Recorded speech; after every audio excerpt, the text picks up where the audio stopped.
ডেকে পাঠানো সত্ত্বেও এখনো এলো না কেন বলুন তো মাসুমা? অধৈর্য হয়েও না ত্রিজটা, ঠিক সময়ে চলে আসবে। ঠিক সময় না এলে তো পরিকল্পনায় ব্যাঘাত ঘটবে মাসুমা, আর এই মুহূর্তে দাঁড়িয়ে আমি কিছুতেই তা হতে দেব না। রাজৌদি আমাকে ডেকে পাঠিয়েছেন? হ্যাঁ যশোধরা, তোমার জন্যই অপেক্ষা করছিলাম। আমার জন্য? কি কারণে? আহা, এইসব কথা কি দাঁড়িয়ে দাঁড়িয়ে হয় নাকি? বসো বসো বসো। হ্যাঁ হ্যাঁ, বসো। বলুন না। যশোধরা, তুমি কি শুধুমাত্র উপতিষ্যের বোন? আমার কেউ নাও? না না, এই কথা বলছেন কেন? তাহলে আজকাল আর আসো না কেন আমার কাছে? আসলে ছোট কন্যাকে নিয়ে একটু ব্যস্ত থাকি তো, তাই। দেখো ত্রিজটা, এটা কিন্তু উপতিষ্যের ভীষণ অন্যায়। এ প্রাসাদে আমার থাকার ব্যবস্থা করে দিল, অথচ নিজের বোনের ক্ষেত্রে। ঠিকই তো। আর তাছাড়া যশোধরা প্রধানমন্ত্রীর স্ত্রী, এই প্রাসাদে থাকারও সম্পূর্ণ অধিকার আছে। না না, তার কোনো প্রয়োজন নেই। আমি আমার সন্তান নিয়ে, সংসার নিয়ে যেখানে আছি, আনন্দেই আছি।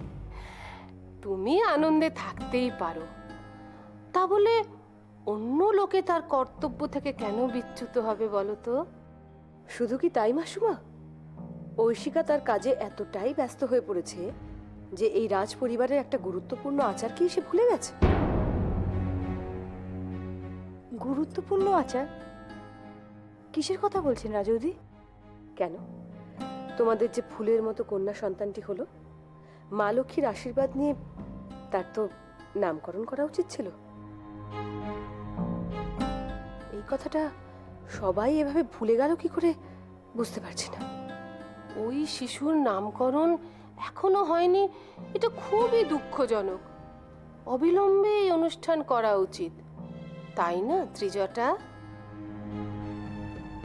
যশোধরা, তুমি যদি চাও তাহলে আমি সমস্ত ব্যবস্থা এই প্রাসাদেই করতে পারি।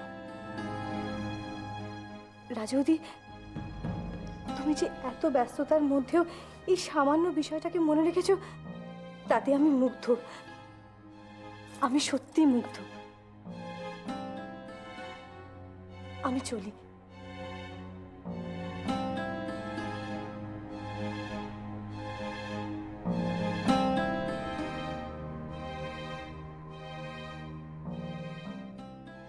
মাসুমা, সমস্ত পৃথিবীতে যদি কেবলমাত্র যশোধরার মতো মানুষই থাকতো, তাহলে গোটা পৃথিবীটাকে হাতের মুঠোয় নিয়ে নেওয়া কত সহজ হতো বলুন তো। এত উচ্ছ্বাস এখনই প্রকাশ করো না ত্রিজটা। মনে রেখো, আমাদের পরিকল্পনা কিন্তু সুদূর প্রসারী। এর সাফল্য আমাদের চাই চাই। আর যদি সাফল্য একবার পেয়ে যাই, তাহলে জয়মের প্রিয় খনা সভায় যেতেই পারবে না। আর যদি সভায় যেতে না পারে, তাহলে তো দাবিও আদায় করতে পারবে না। কি, তাই তো? অপদার্থ! আপনাকে দিয়ে সত্যি কোনো কাজ হবে না। আপনার সঙ্গে কথা বলা মানে সময় নষ্ট করা। এ আপনি কি বলছেন রাজকুমার? আজ পর্যন্ত আমি যা করেছি শুধুমাত্র আপনার জন্য। কারোর কথায় গুরুত্ব না দিয়ে শুধু আপনাকে সমর্থন করে গেছি। হ্যাঁ, সেটা করেছেন, কিন্তু সেটা আমার প্রতি শ্রদ্ধা জ্ঞাপন করার জন্য নয়, নিজের প্রয়োজনের স্বার্থে। অস্বীকার করতে পারেন আপনি? রাজকুমার, আজকে আপনি আমাকেও বিশ্বাস করতে পারছেন না, তাই না? আমি কিন্তু আপনার প্রতি সম্পূর্ণই বিশ্বস্ত। দেখুন, এই সমস্ত শুকনো কথায় আমার কোনো লাভ হবে না। রাজকুমার, শান্ত হন। আমি জানি আপনার মন এখন চূড়ান্ত অশান্ত। শান্ত হন, দেখবেন যে বিষয় নিয়ে আপনি চিন্তিত, সে বিষয় থেকে একটা উদ্ধারের পথ নিশ্চয়ই পেয়ে যাবেন। রাজকুমার মহানামা উদ্ধারের পথ নিজে নিজে খুঁজে বার করে মন্ত্রীমশাই। সে কারোর অপেক্ষায় থাকে না। রাজকুমার, একবার বলুন, কেন আপনি... দেখুন, প্রধানমন্ত্রী জয়দ্রথ প্রধানমন্ত্রী জয়দ্রথ যেন কোনোভাবেই সভাস্থলে উপস্থিত না থাকেন। মনে রাখবেন, তিনি সভাস্থলে থাকুন সেটা আমি চাই না।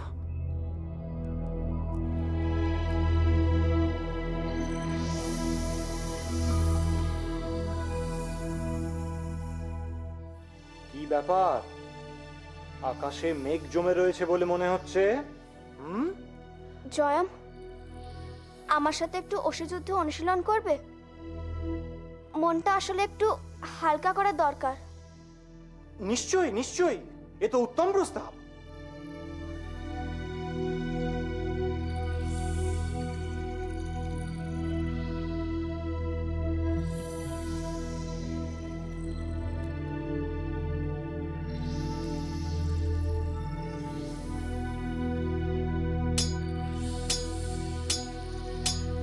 চালাও, জোরে।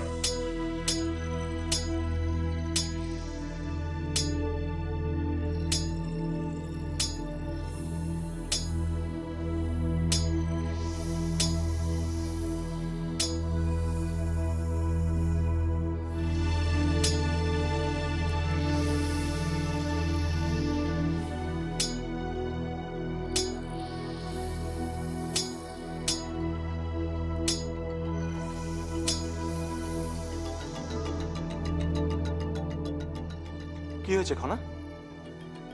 তোমাকে এত অমনোযোগী লাগছে কেন? কি হয়েছে তোমার?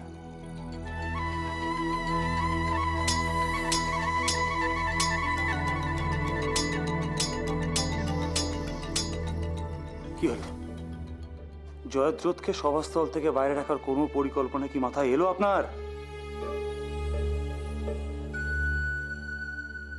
কি হলো? চুপ করে থাকবেন না, কিছু বলুন। ভাবছিলাম প্রধানমন্ত্রী মশাইকে যদি কোনোভাবে এই পৃথিবী থেকে নির্বোধ। আপনি যদি নিজের বিপদ বাড়াতে চান আপনি বাড়াতে পারেন, কিন্তু একটা কথা মনে রাখবেন, তাহলে কিন্তু আমার হাতটা আপনার মাথার উপর থাকবে না। তাহলে একবার রাজৌদি বা মাসুমার সঙ্গে আলোচনা করা যেতে পারে, ওনারাও তো আমাদের কিছু সাহায্য করতে পারেন। এরকম শিশুদের মতো কেন কথা বলছেন আপনি? অদ্ভুত। এই সামান্য বিষয়ে আমি দিদি আর মাসুমাকে বিরক্ত করব? সত্যি। তাহলে আপনিই বলুন আমাদের এখন কি করণীয়?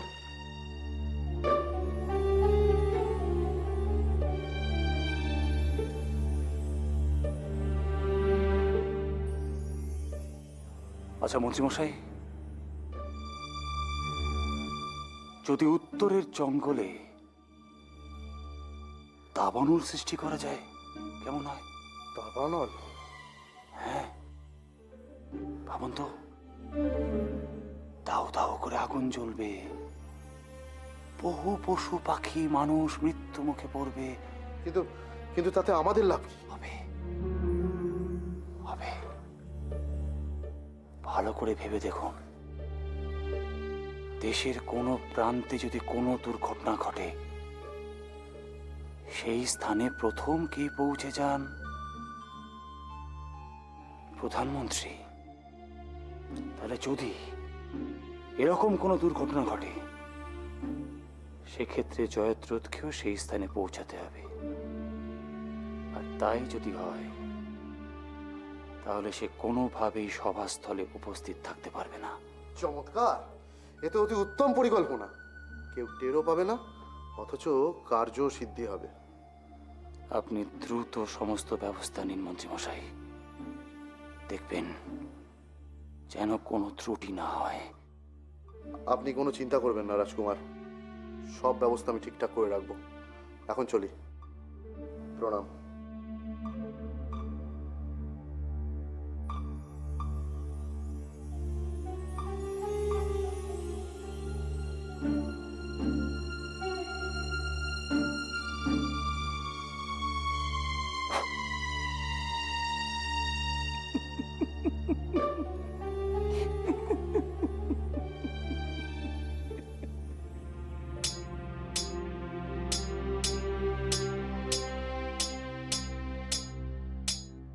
ভাই কাকা ফিরে আসার পর আমি জানতাম আবার নতুন করে সমস্যা তৈরি হবে, কিন্তু গতকাল তো বিভীষণ উৎসবে সেই পরীক্ষা অংশগ্রহণের জন্য ভাই কাকা আমাকে সমর্থন করেছিল।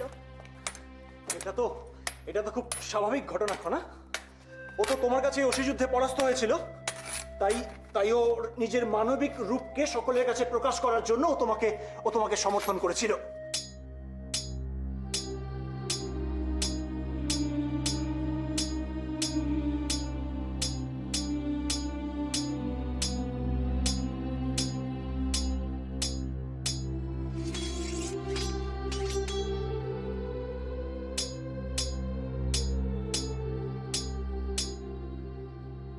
ভাই কাকা আমাকে অপহরণ করেছিল। এই সত্যটা জানার পরও আমি ক্ষমা করে দিতাম, কিন্তু ভাই কাকার জন্য আমাকে রাজসভায় অনুমতির জন্য অপেক্ষা করতে হবে।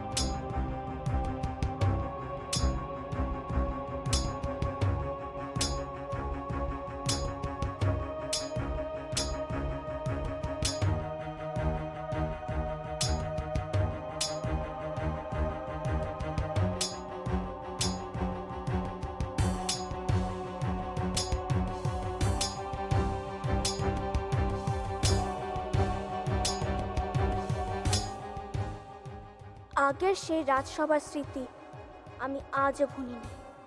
আমাকে এখনো কষ্টে, যন্ত্রণায়, বেদনায় ভরিয়ে দেয় স্মৃতি। সেই সভা আজও আমার কাছে এক দুঃস্বপ্ন।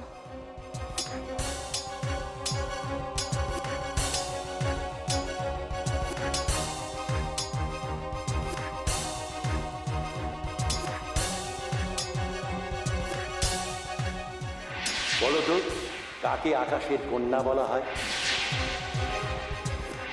এভাবে মিথ্যা আশ্রয় নিচ্ছ তুমি, খনা। ঈশ্বরের দূত হিসাবে কাকে ধরা হয়? খনা এই সহজ প্রশ্নের উত্তরটুকু জানে না। এই পৃথিবীর পিতা ও মাতা কারা? কি হলো খনা? এই প্রশ্নের উত্তরটা তো দাও। প্রথম কোন পদার্থের আবির্ভাব হয়েছিল? না খনা, তুমি এই প্রশ্নের উত্তরে নীরব থাকতে পারো না। মৃত্যুর পর আত্মার শান্তির জন্য কোন বৃক্ষ রোপণ করা উচিত? বাতাসের থেকেও দ্রুতগামী কি? বলো খনা। মহানামা। রাজকুমার, স্থানে কতগুলি বৃক্ষ? মিথ্যা আশ্রয় নিচ্ছ তুমি, খনা। সহজ প্রশ্নের এই উত্তরটুকু জানে পৃথিবীর পিতা ও মাতা এই প্রশ্নের উত্তরটা তো দাও।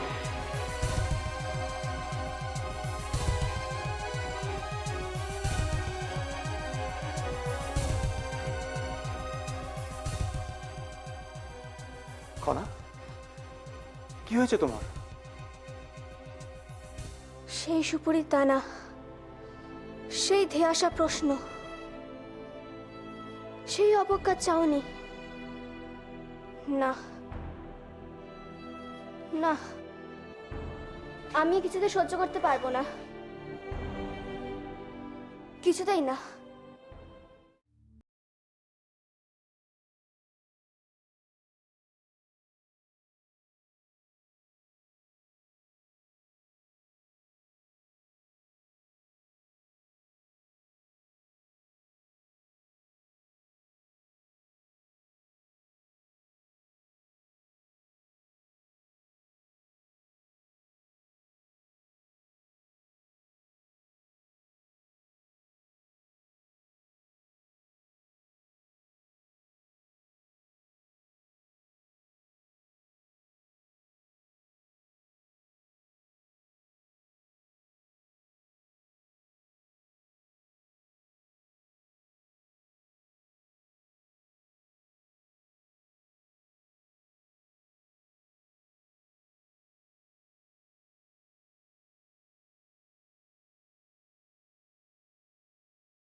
তাহলে যশোধরাকে তো হাতের মুঠোয় পাওয়া গেল, এবার এবারের কাজ আরো মন দিয়ে করতে হবে ত্রিজটা, কারণ এবারে সামনে আরো কঠিন বিষয়। কঠিন বিষয়? ঠিক কোন বিষয়ের কথা বলছেন আপনি? জয়দ্রথ, জয়দ্রথের কথা বলছি। জয়দ্রথ? হ্যাঁ, জয়দ্রথ। যেভাবেই হোক সিংহলের প্রধানমন্ত্রীর বিশ্বাস আমাদের অর্জন করতেই হবে। সেটা কি করে সম্ভব? জয়দ্রথ খুব ভালোভাবে জানে আমাদের অবস্থান, তাই আপনি যাই করুন না কেন ও কিছুতেই আপনাকে বিশ্বাস করবে না। জানি, তবু আমাদের জয়দ্রথের বিশ্বাস অর্জন করতেই হবে ত্রিজটা। আমাদের সামনে অন্য কোনো উপায় নেই। এ ব্যাপারে মহানামার সঙ্গে একবার আলোচনা করে নিলে হতো না? না ত্রিজটা, মহানামা এখন বিভিন্ন বিষয়ে ব্যস্ত, ওকে এ ব্যাপারে জানানো তো অর্থহীন। আমার কিন্তু মনে হচ্ছে না মাসুমা, আপনি ঠিক যেভাবে জয়দ্রথের বিশ্বাস পেতে চাইছেন সেভাবে ওর বিশ্বাস পাবেন। পাবো, পাবো ত্রিজটা, নিশ্চয়ই পাবো। ওর মনে এই ধারণাটা ঢোকাতে হবে যে এই পরিবারের জন্য ও এত কিছু করেছে, অথচ ওর জন্য বিনিময়ে কিছুই করা হয়নি। বুঝলাম, তার মানে উপতিষ্য আর ঐশিকার প্রতি আপনি জয়দ্রথের মনেও বিষ ঢোকাতে বলছেন, তাই তো? ঠিক তাই। আমি জানি কাজটা শক্ত, তবুও আমাদের এটা করতেই হবে। তারপর দেখো ত্রিজটা, খেলাটা কোন দিকে গড়ায়।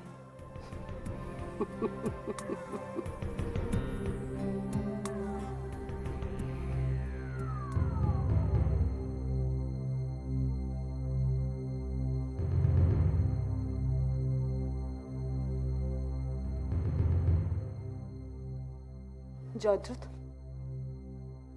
আমাকে একটা কথা স্পষ্ট করে বলো তো, খনাকে আবার ওই সভায় গিয়ে বসতে হবে? মানে সকলের সামনে ওকে এভাবে কষ্ট পেতে হবে, অপমান সহ্য করতে হবে? হ্যাঁ,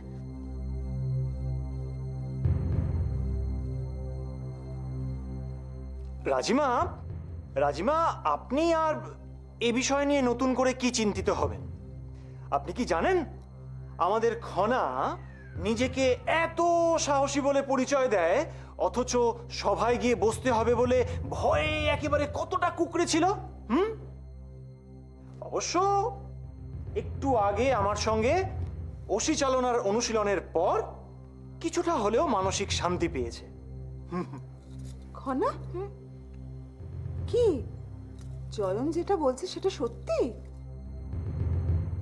আমি আমি আপনাকে বললাম না রাজিমা, ও মুখে যতই নিজেকে সাহসী বলে ভাবুক না কেন, আসলে কার্যক্ষেত্রেও একেবারেই। মোটেও না, আমি যথেষ্ট সাহসী। তুমি সত্যিই যদি সাহসী হও তাহলে মুখটা এমন গম্ভীর কেন? কি হয়েছে? হ্যাঁ, খনা, খনা, তোমাকে একটা আমি কথা বলি, শোনো। জীবনে যতই সমস্যা আসুক না কেন, সমস্যাগুলোকে নিয়ে অধিক চিন্তিত হবে না, অধিক গুরুত্ব দিতে নেই সমস্যাগুলোকে। তাহলেই দেখবে তোমার জীবনের কোনো সমস্যা আর সমস্যা বলে মনে হবে না। কেমন? বাহ, এমন দৃশ্য দেখলেও চোখ জুড়িয়ে যায়। পরিবারের সকলে মিলে যেভাবে জয়দ্রথের সাথে একাত্ম হয়ে রয়েছেন, খুব ভালো লাগে। দেবী গোদাবরী, জয়দ্রথ তো আমাদের পরিবারেরই একজন, তো ও তো আমাদের সঙ্গে একাত্ম হবেই। এতে আপনি কেন আশ্চর্য হচ্ছেন? না না, আসলে জয়দ্রথের শরীরে তো রাজরক্ত নেই, সেই জন্যেই। এ কথা কেন বলছেন? জয়ম যে আমাদের রক্তের সম্পর্কে বাইরে, তা তো আমরা কখনো ভাবি না। তাই বুঝি? তাহলে জয়দ্রথ এই রাজ পরিবারের জন্য যা কর্তব্য করেছে, রাজ পরিবারেরও কি উচিত নয় ওর পরিবারের দিকটা দেখা? আপনি ঠিক কি বলতে চাইছেন? দেবী জাহ্নবী, আপনারা তো হোলি আর বিভীষণ উৎসব নিয়ে এত বেশি মত্ত ছিলেন যে আসল একটা কথাই তো ভুলে গেছেন। কোন কথা? আপনাদের কারোরই কি মনে নেই যে জয়দ্রথের একটি কন্যা সন্তানের জন্ম হয়েছে? সেই উৎসবের উদযাপন করা কি উচিত ছিল না এই প্রাসাদে? এটা কি খুব কাঙ্ক্ষিত দেবী জাহ্নবী? না না, এই বিষয়টা নিয়ে আনন্দ উৎসবের কি আছে? কি বলছো জয়দ্রথ? আনন্দ সংবাদ নয়, তোমার কন্যা সন্তান জন্মানো এ তো এক চূড়ান্ত আনন্দের বিষয়। আপনি ঠিকই বলেছেন, সত্যি আমাদের খুবই অন্যায় হয়ে গেছে। সব থেকে বড় কথা, শিশুটির নামকরণ অনুষ্ঠান এখনো উদযাপিত হয়নি। সত্যি রাজিমা, আমাদের কিন্তু এটা করা উচিত হয়নি। যত দ্রুত সম্ভব আমাদের বিষয়টাকে নিয়ে ভাবা দরকার।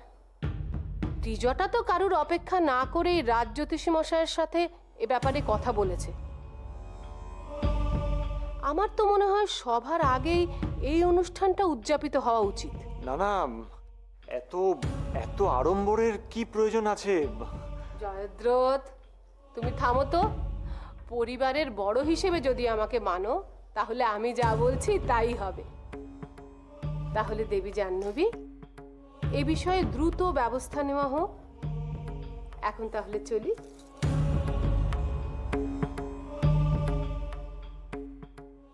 জয়দ্রথ, আমি সত্যিই খুব দুঃখিত। আমার ভাষা নেই প্রকাশ করার। এ কি ছিছি, আপনি এভাবে কেন বলছেন? রাজিমা, এই অনুষ্ঠানের দায়িত্ব আমি কি পাবো? নিশ্চয়ই পাবে, হলে তো খুব ভালোই হয়, তাই না জয়দ্রথ? আমি একটা অন্য কথা ভাবছি রাজিমা। সবার আগে কেন মাসুমা এই অনুষ্ঠান করার উপর জোর দিচ্ছেন? ওনাদের কি অন্য কোনো উদ্দেশ্য আছে?